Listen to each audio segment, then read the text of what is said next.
Qui est Mark Sargent? Eh bien, parmi la constellation des gens de la Terre plate dans le monde anglophone, c'est peut-être l'un des plus célèbres et des plus respectés. C'est en quelque sorte une des têtes pensantes de la Terre plate. Pas parce que ses compétences en astronomie ou en physique en font un spécialiste de la théorie, mais parce que c'est l'un des plus suivis. Plus de 60 000 abonnés. Et un de ceux à qui la Terre plate rapporte le plus. Et ça, c'est bien pensé. De tout temps, les escrocs ont profité de la naïveté et de l'ignorance. Son petit commerce ne fait pas exception à la règle. Monsieur Sargent était en quelque sorte la vedette de la convention pour la Terre plate qui se tenait à l'hôtel Fantasyland, ça ne s'invente pas, à Edmonton, au Canada, en août dernier. C'est lui qui a lancé cette convention en tenant la conférence inaugurale, celle dont je vais parler ici.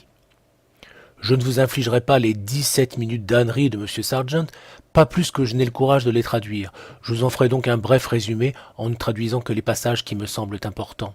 Vous trouverez dans la description un lien vers le site de DIRTH qui a relayé l'intégralité du speech.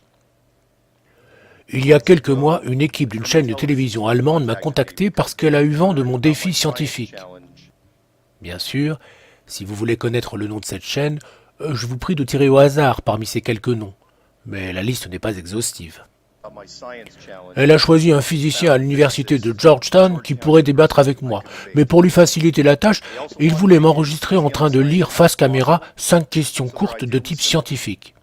Là encore, le physicien se trouve peut-être dans cette liste, ou pas. Ils enverraient ensuite ces questions à Georgetown pour qu'ils puissent me répondre à leur manière. Voici ce que j'ai lu devant la caméra. Là, je résume. Dans sa première question, il demande comment on peut faire réapparaître des bateaux qui ont disparu derrière l'horizon et comment les bateaux communiquent entre eux avec un radar sur une terre sphérique. Il n'avait pas la réponse. Question 2. Mark Sargent pense que le vide a en lui-même une puissance d'aspiration et demande comment l'atmosphère n'est pas attirée par le vide interplanétaire. Question 3. Pourquoi l'ombre de la Lune est-elle si petite lors d'une éclipse? Question 4. Pourquoi la Lune donne-t-elle une lumière froide? Question 5. Et là, il fait référence à une vidéo que nous avons tous vue montrant un ingénieur de la NASA déclarant que les ceintures de Von Allen sont trop dangereuses et qu'on ne peut les traverser. Il demande si les ceintures de Von Allen sont mortelles. En bref, que du neuf. Moi, je ne suis pas physicien, mais toutes ces questions me semblent faciles. Ainsi, la question à propos du vide est pratiquement du programme de la primaire. On travaille sur l'air dès les petites classes, et on voit que quand on aspire l'air qui est dans une bouteille, elle s'écrase. Pourquoi? À cause de la pression atmosphérique, bien sûr, et pas à cause d'une force qu'aurait le vide.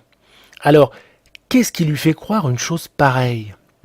Qu'est-ce qui lui fait croire que l'atmosphère puisse être attirée par le vide? Eh bien, Fred Haves nous l'a suggéré. Le cinéma. Ce qui tente à prouver que les références platistes viennent plus de la fiction que de la science. Alors, moi aussi, j'adore Alien 4, mais ça, ce n'est pas possible. Si la pression dans le vaisseau est d'une atmosphère, la force d'aspiration sera d'une atmosphère. Et voici comment M. Sargent conclut. Les scientifiques ont vu mon enregistrement et se sont effondrés comme un château de cartes. La vidéo n'a jamais été diffusée. En fait, tout ça revient à déclarer « J'ai soumis un problème de robinet vachement difficile à Cédric Villani, il a planché pendant des heures et puis il est parti en pleurant. » Quant à Mark Sargent, il se croit drôle en s'introduisant ainsi. « Je m'appelle Mark Sargent et je suis un platiste. » Évidemment, il cherche la connivence avec son public. En même temps, il avoue que la Terre plate est comme une maladie honteuse. Sauf que les alcooliques ne se glorifient pas de leur maladie. Ils reconnaissent leur état en public pour mieux en guérir. Alors, disons-le tout net, ce type est un menteur. Il ne cite pas le nom du physicien, ni de la soi-disant chaîne de télé allemande. Et ça, c'est très louche. Il pose les questions classiques des platistes, auxquelles il a été répondu maintes et maintes fois, y compris dans les commentaires qui accompagnent la vidéo de Mark Sargent. Et ça, c'est très très louche. Et puis, une chaîne de télé qui proposerait une émission où un mec aussi ennuyeux que Sargent poserait 5 questions scientifiques à un physicien tout aussi ennuyeux? Non, ça c'est pas possible. Vous y croyez, vous? Et ça clôt le débat. Moi, je vous conseille d'aller voir Simon Dunn, dont la chaîne est excellente et qui répond très facilement à toutes ces questions. Il n'est pourtant pas physicien dans une prestigieuse université.